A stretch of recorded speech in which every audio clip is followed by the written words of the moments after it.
The rancher came home to restore the ranch, yet the Apache widow from his past stood waiting. He had not planned to come back like this. The rancher slowed his old pickup as the dirt road curved toward the land that once defined his whole life. Dust rose behind the tires, hanging in the air the way memories do when you least expect them. From a distance, the ranch still looked the same: wide land, low hills, open sky. But as he got closer, the truth became impossible to ignore. Fence posts leaned at tired angles. The gate hung loose, creaking in the wind. Grass grew wild where cattle once moved in steady lines. This place had raised him, and he had left it. He parked near the barn and stepped out slowly, as if the land itself might push him away for being gone so long. The air smelled of dry earth and old wood. The barn roof sagged in places, and one corner had collapsed inward. He stood there for a long moment, hands on his hips, breathing deep. This was supposed to feel like coming home. Instead, it felt like standing in front of an unfinished promise. Years earlier, he had driven away believing he would return in a year, maybe two. He told himself it was temporary, work in the city, money saved, problems solved. Life, however, had other plans. Time passed. His father died. Responsibilities stacked up elsewhere. And slowly, without a clear moment of decision, the ranch slipped from the center of his life into something he avoided thinking about. Until now. He walked the land on foot, step by step, noticing every change. The corral boards were cracked. The water trough was dry. The windmill still stood, but it no longer turned. Each broken thing felt personal, as if the land was asking him why he hadn't come back sooner. Restoring the ranch, that was what he told everyone. That was the reason he gave himself. Fix the fences. Bring back the cattle. Make the land productive again. If he could repair what was broken here, maybe he could repair what was broken inside him too. As the sun lowered, he made his way toward the far fence line, the one that bordered the neighboring land. He hadn't looked that way yet. He knew why. That land had changed hands years ago. He remembered hearing bits and pieces, quiet talk at feed stores, names mentioned with lowered voices. He had never asked questions. Some truths feel safer at a distance. As he reached the fence, he stopped. Someone was standing on the other side. At first, he only noticed the stillness. Then the shape of a woman, dressed simply, standing near the old mesquite tree that marked the boundary. Her posture was straight, calm, as if she had been there for some time. She was not surprised to see him. His chest tightened before his mind fully caught up. She looked older but unmistakably the same. Her hair, once long and loose, was now tied back neatly. Her face carried lines shaped by weather and years of responsibility. Her eyes met his without hesitation. It was her. The Apache widow. He hadn't said her name in years, but it lived somewhere deep inside him, unchanged. Seeing her now felt like opening a door he had sealed shut on purpose. Neither of them spoke right away.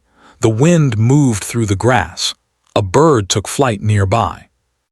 Life continued, unaware of the weight hanging between two people who shared more history than they ever admitted. "I heard you were back," she said finally, her voice steady, without accusation. He nodded. "I just got in." That was all he managed.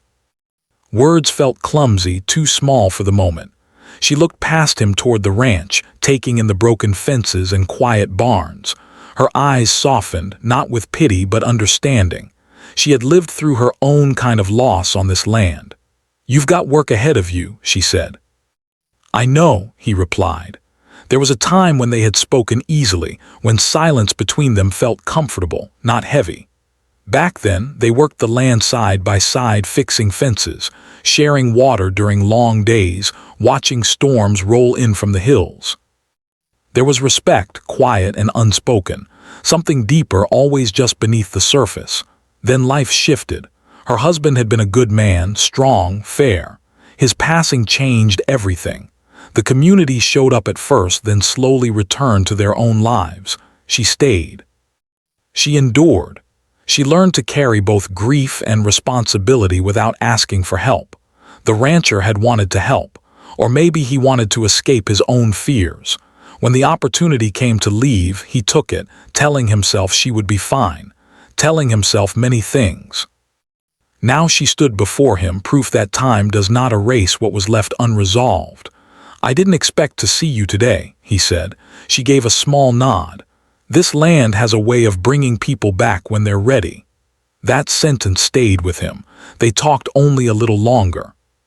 Practical things, water access, fence repairs, the weather. She did not mention the past directly, but it lingered in every pause, every careful word. When she finally turned to leave, she stopped once more. "Take care of the land," she said. "It remembers who respects it." Then she walked away, her figure steady against the fading light. He watched until she disappeared beyond the trees. That night, he sat alone in the old ranch house, the walls quiet but full of echoes. He lay awake longer than he wanted to admit, staring at the ceiling, replaying the meeting in his mind. He had come back to fix a ranch. He hadn't expected to face a part of his past that still held power over him. Morning came early. He started working before the sun fully rose, throwing himself into tasks like a man trying to outrun his thoughts, clearing debris, inspecting fence lines, making lists of what needed repair. His body remembered the work even if his mind drifted. From time to time, he caught himself looking toward the boundary fence. He knew she would be there again, not because she was waiting for him, but because this land was her life now, just as it had once been his. Their paths were bound by geography, history, and something quieter that neither had named. By midday, he realized something important. Restoring the ranch would not be simple. It was not just broken wood and rusted wire. The land held stories. It held choices made and avoided. And standing right next to it was a woman who represented both loss and endurance. Coming home had already changed him, and this was only the beginning. The next few days passed in a steady rhythm of work, but the rancher could feel something different beneath every task he did. Even when his hands were busy, his thoughts were not. The land kept pulling his attention back to the fence line, back to the quiet moment when he had seen her standing there as if time had folded in on itself. He told himself to focus. There was too much to fix to get distracted by old memories. Each morning he rose before the sun. The house creaked as he moved through it, its empty rooms holding the sound of his footsteps. He cooked simple meals, ate alone, and stepped outside to meet the day. The sky always felt wider here, as if it demanded honesty from anyone standing beneath it. He repaired what he could with the tools he had brought. Some fence posts were too far gone and had to be pulled out entirely. Others could be straightened and secured again. He worked until sweat soaked his shirt and dust clung to his skin. The hard labor felt familiar, grounding. It reminded him of who he had been before life pulled him away. Late one afternoon, as he carried a stack of old boards toward the barn, he noticed movement near the boundary again. She was there. This time, she wasn't just standing.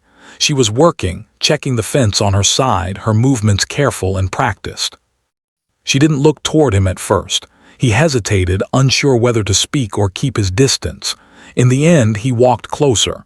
"Fence looks rough here," he said, keeping his voice calm. She glanced up, then nodded. "Storm last year took out a long stretch." "I can help fix it," he offered, then paused. "If you want." She studied him for a moment as if weighing not just the offer but the meaning behind it. Finally, she said, "We can fix the shared line together. That makes sense." They worked side by side, not too close, not too far apart. There was no rush. He handed her tools when needed. She showed him where the posts were weakest. They spoke about practical things: wood quality, soil condition, water flow. It felt natural, almost like old times, but quieter. He noticed how steady she was. There was strength in the way she moved, in the way she made decisions without hesitation. Loss had not broken her. It had shaped her. At one point he asked, "How have things been for you?" She didn't answer right away. She drove a post into the ground with a firm strike, then another before speaking. "It hasn't been easy," she said, "but the land helps. It gives you something to stand on when everything else feels uncertain." He nodded, understanding more than he said aloud. When the sun dipped lower, they stepped back to look at their work. The fence stood straighter now, stronger. "This will hold," she said. "Yeah," he agreed. "It will." They parted without ceremony, each returning to their own side. Yet the silence between them no longer felt heavy. It felt thoughtful. That evening, the rancher found himself remembering things he had tried to forget. The first time he had met her, she had been laughing, her voice carrying across the open land. She had spoken little of herself back then, but she listened deeply. He remembered thinking how rare that was. He also remembered the day he left. He had told her goodbye like it was nothing final, just a pause, just time away. He hadn't promised anything because he wasn't sure what he could keep. That uncertainty had been easier than commitment. Now, lying awake in the dark, he wondered how many nights she had spent facing uncertainty alone. The next morning she came by his ranch house just after sunrise. He was surprised, but he didn't show it. "There's an issue with the water channel," she said. "If it collapses, it'll affect both sides." He grabbed his hat. "Show me." They walked together along the dry creek bed, discussing options. The channel had been poorly reinforced years ago. Erosion had eaten away at the supports. Fixing it would take time and effort. "This will require cooperation," she said, "not just for now." "I'm not planning to leave again anytime soon," he said before thinking. She stopped walking and looked at him directly. There was no anger in her eyes, but there was caution. "I don't make plans based on words," she said gently. "I watch actions." He accepted that without defense. She was right. They worked most of the day reinforcing the channel. At noon, she shared water with him from her canteen. It was a simple act, but it carried meaning. Trust was built in small ways here. As they rested in the shade, she spoke again. "When my husband passed," she said quietly, "I thought about leaving. Many people suggested it." He listened without interrupting. "But this land was part of my life before him," she continued. "And after he was gone, it became the one thing that didn't disappear." He swallowed, feeling the weight of her words. "You stayed," he said. "Yes," she replied. "Staying is also a kind of courage." That stayed with him long after they returned to work. Over the next week, their interactions became more frequent. They didn't seek each other out, but circumstances kept bringing them together. Shared fences, shared water, shared responsibility. Each meeting chipped away at the distance that time had built. Still, there were moments when old pain surfaced. He caught a guarded look in her eyes when he spoke about the future. She noticed how quickly he grew quiet when the past came too close. One evening, as they stood watching the sky turn orange, she said, "You were gone longer than you thought." "I know," he answered. "Some absences feel longer than time itself," she added. He didn't try to explain himself. He knew explanations could not undo what had happened. Instead, he focused on showing up, each day, each task, each shared responsibility. Slowly, the land began to respond. Grass returned in small patches. Water flowed more steadily. Fences stood firm. And between two people who had once stood on opposite sides of an unspoken divide, something fragile began to form. Not trust yet, not forgiveness, but understanding. The rancher realized that restoring the land was teaching him something important. You could not rush healing. You could not demand it. You had to earn it through patience, honesty, and the willingness to stay even when staying was hard. And for the first time in a long while, he felt ready to do just that. The change did not come suddenly. It arrived in small moments, almost unnoticed at first, the way the land itself slowly heals after a hard season. The rancher and the widow continued working near one another, sometimes together, sometimes apart, but always aware of each other's presence. What once felt like distance now felt like a careful pause, as if both were waiting for the right moment to step forward. One afternoon, a problem surfaced that neither of them could ignore. The main water pump that fed both properties began to fail. At first it was only a strange noise, a low grinding sound that carried across the quiet land. Then the water flow weakened. By evening it had slowed to an unsteady trickle. Water was life here. Without it, nothing lasted long. The rancher inspected the pump early the next morning. Rust covered its sides. Parts were worn down from years of use and neglect. Fixing it would not be easy, and replacing it would be expensive. He knew she would be affected too, so he walked toward the boundary without hesitation. She was already there. "I heard it last night," she said. "The sound wasn't right." He nodded. "If this fails completely, it'll hurt us both." They stood in silence for a moment, the weight of the situation settling in. "We'll need help," she said. "And time. And trust," he added quietly. She looked at him, really looked at him, as if trying to decide whether he understood what he was asking. "We'll start today," she said at last. They spent hours taking the pump apart, laying pieces carefully on the ground. The sun climbed high, beating down on them, but neither complained. Sweat and dirt became part of the work. He noticed how she stayed focused, never wasting movement. She noticed how he listened, how he did not rush to take over or dismiss her ideas. At one point, the pump jammed completely. "This part is cracked," he said, holding up a damaged piece. She exhaled slowly. "That's the heart of it." They both knew what that meant. Without that piece, repairs would only be temporary. A local supplier might have something, but it was a long drive and there was no guarantee. Even if they found the part, there was another problem. Outsiders had been asking questions about the land lately. Investors, agents, people who saw opportunity where others saw hardship. She spoke about it as they rested in the shade. "They've come by twice this month," she said. "Asking if I'm willing to sell," he frowned. "What did you tell them? That I'm not interested. Did they accept that?" "They smiled," she replied, "and said they'd come back." He felt a familiar tension tighten in his chest. He had seen this before: land pressure, quiet persuasion, offers that grew heavier with time. "They're coming for both of us," he said. "Yes," she agreed. "They always do." That night, the rancher drove into town to search for the part. He visited old supply stores, talked to people who remembered the land the way he did. Some recognized him, some didn't. The years had changed him more than he realized. At the third stop, an older man led him to a dusty shelf in the back. "This might work," the man said. "It's not perfect, but it's solid." The rancher held the part in his hands, feeling its weight. It felt like more than metal. It felt like a decision. He returned before sunrise. She was already waiting by the pump. They worked together carefully, fitting the piece into place, adjusting, testing. When they finally turned the pump on, there was a long moment of uncertainty. Then water surged through the system. Not a trickle, not a leak.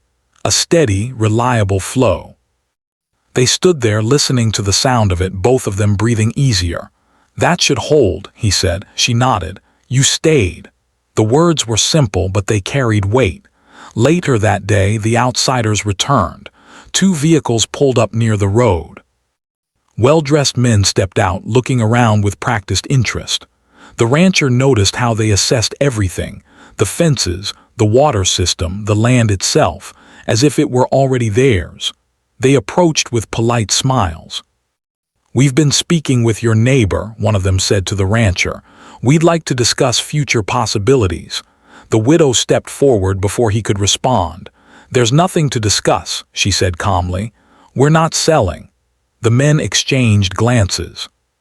"Land like this needs investment," another said. "It's a lot for 2 people to manage." The rancher felt the old instinct to step back, to avoid conflict, but he didn't. "This land doesn't need saving," he said. "It needs respect." There was a pause. The smiles faded slightly.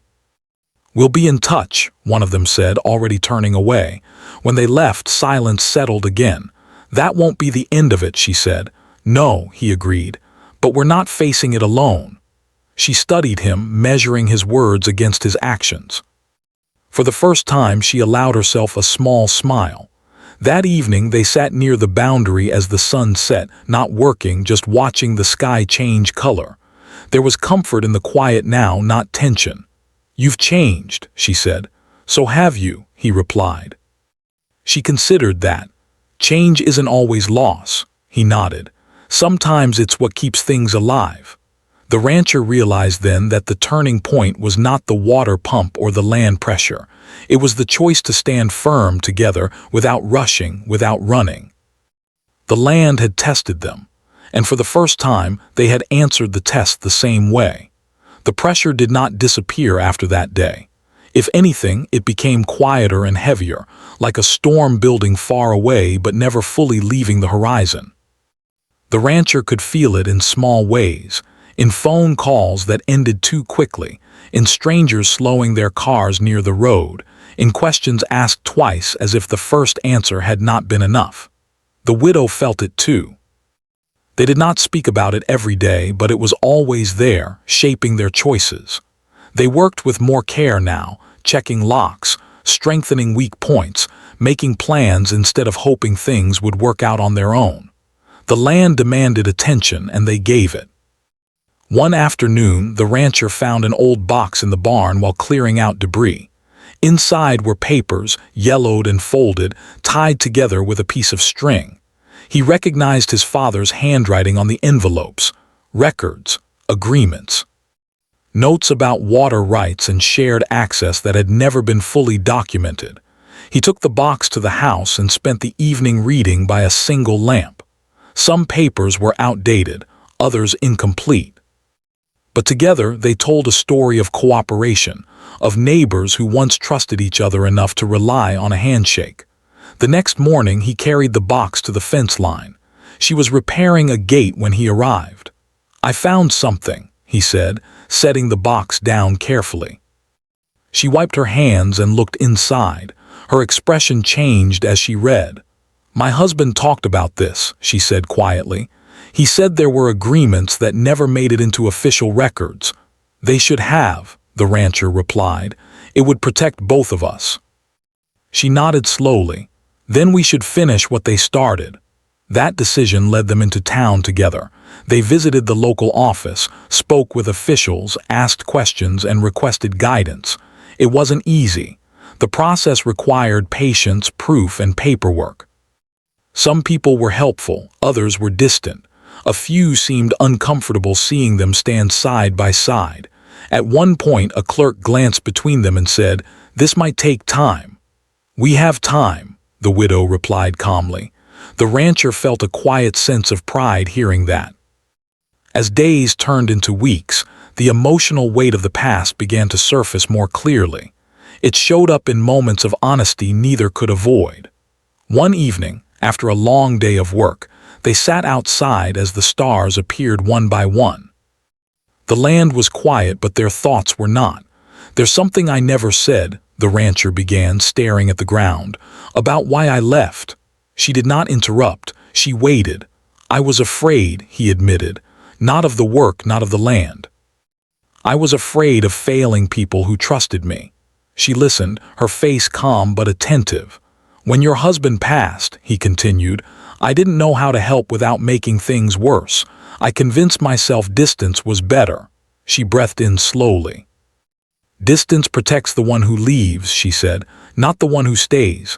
The truth of that settled between them. "I know," he replied, "and I'm sorry." The word felt small, but it was honest. She didn't respond right away. The silence stretched, but it was not sharp. Finally she spoke. "I didn't need saving," she said. "I needed presence." He nodded. "I'm here now," she looked at him. "I see that, but trust grows slower than regret." "I understand," he said. The next test came sooner than expected. A formal notice arrived in the mail, addressed to both properties. It outlined a proposal for development in the area, suggesting that landowners consider future planning options. The language was polite, but the message was clear.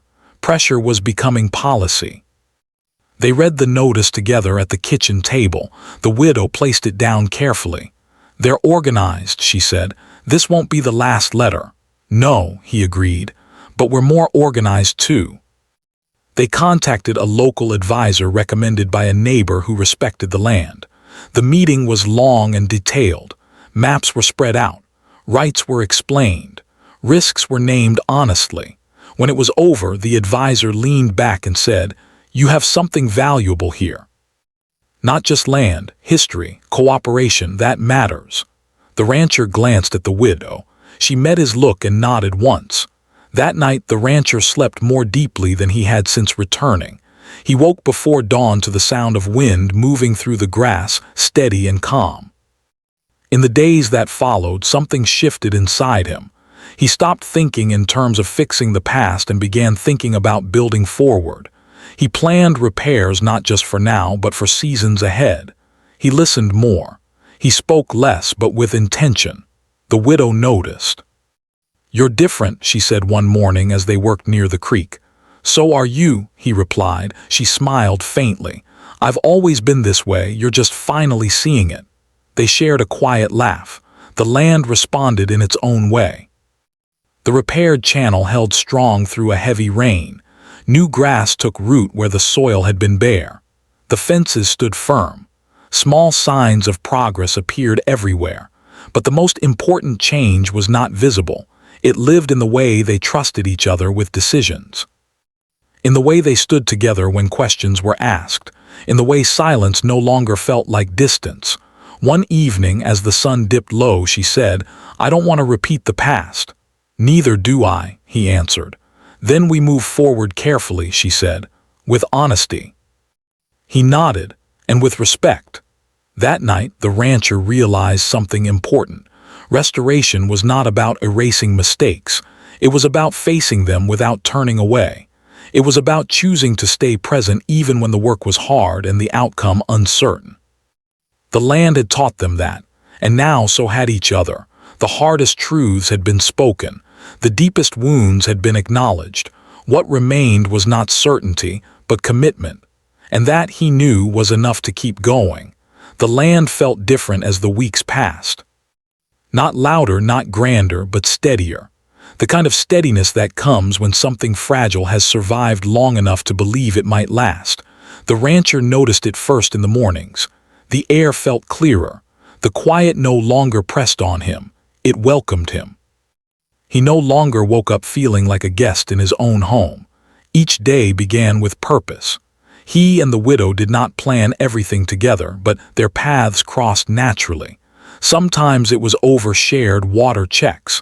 Sometimes it was a simple wave across the fence. Sometimes it was long hours of work side by side without many words. None of it felt forced. Trust had settled in quietly. The pressure from outside did not vanish, but it weakened. Letters slowed. Visits stopped. The land, once seen as vulnerable, now looked cared for, protected by clear boundaries and firm decisions. People who came asking questions found calm answers and no openings. The rancher learned something important during that time. Standing your ground did not always require raised voices. Sometimes it only required consistency. One afternoon, a neighbor stopped by, an older man who had lived nearby for decades. "Looks good out here," he said, glancing around. "Feels like the old days." The rancher smiled. "We're doing our best." The man nodded toward the neighboring land. "You two work well together." The rancher didn't rush to answer. "We respect the land," he said simply. "That's enough," the man replied. Later that evening, as the sky turned soft and gold, the rancher and the widow stood near the repaired fence. The land stretched wide before them, no longer divided in spirit, even if lines still existed. "You stayed," she said quietly. "I meant to," he answered. "And I plan to keep doing that." She looked at him, thoughtful. "Staying isn't just about being present," she said. "It's about responsibility." "I know," he replied. "I'm ready for it." She studied his face, searching not for promises but for truth. What she found seemed to satisfy her. They did not speak of the future in big terms. No dramatic plans, no bold claims. They spoke instead of seasons, of repairs that could wait, of changes that needed time. That night, a storm passed through. Rain fell steady and clean, soaking into the land without tearing it apart. The water channels held. The soil absorbed what it needed. When morning came, the land looked renewed. The rancher walked the property early, boots sinking slightly into damp earth. He felt grateful not in a loud way but in a deep one. Later he found her near the creek, watching the water move calmly over stones. "It held," she said. "Yes," he replied, "because we prepared." She turned to him. "That's the difference." Over time, people in the area began to notice the change, not just in the land but in the way the two properties existed together. There was no tension, no disputes, just cooperation. The rancher was invited to speak at a small community meeting about land care and shared resources. He hadn't expected it. Public speaking had never been his strength. "I'll go," he said, surprising himself. She attended too, sitting quietly among others. He spoke plainly. About mistakes, about learning late instead of early, about listening instead of leaving. He did not place himself above anyone. He spoke as someone who had failed and returned. When he finished, there was no applause, just nods, understanding. On the drive back, she said, "You spoke honestly." "That's all I know how to do now," he replied. She smiled slightly. "It's enough." As months passed, the ranch began to thrive in small but real ways. Animals returned. Grass thickened. Repairs held. The work was ongoing, but it no longer felt overwhelming. The rancher stopped measuring progress by how much was fixed. He measured it by how much felt right. One evening, as they sat outside after a long day, she spoke softly. "I don't see myself as a widow first anymore," she said. "I see myself as a caretaker." He nodded. "That's how I see you too." "And you?" she asked. He thought for a moment. "I see myself as someone who came back not to take over but to contribute." She looked at him for a long moment, then nodded. That understanding became the foundation of everything that followed. There were no dramatic declarations, no sudden changes, just two people choosing, day after day, to respect each other's strength and independence. One afternoon, the rancher found an old photograph tucked inside a book. It showed the land decades earlier, fences straight, water flowing, people standing side by side, smiling quietly. He showed it to her. "They believed in this place," she said. "So do we," he replied. As the year turned, the rancher realized he no longer felt pulled between past and present. The past was part of him, but it no longer controlled him. The present demanded his attention, and he gave it freely. The widow noticed it too. "You're settled," she said one morning. "Yes," he replied, "for the first time in a long time." They stood together, watching the land wake under the sun. No words were needed. Restoration, he learned, was not about returning to what once was. It was about honoring what had been lost while building something honest in its place. The land did not belong to him alone. It never had. It belonged to those who showed up. And this time he did.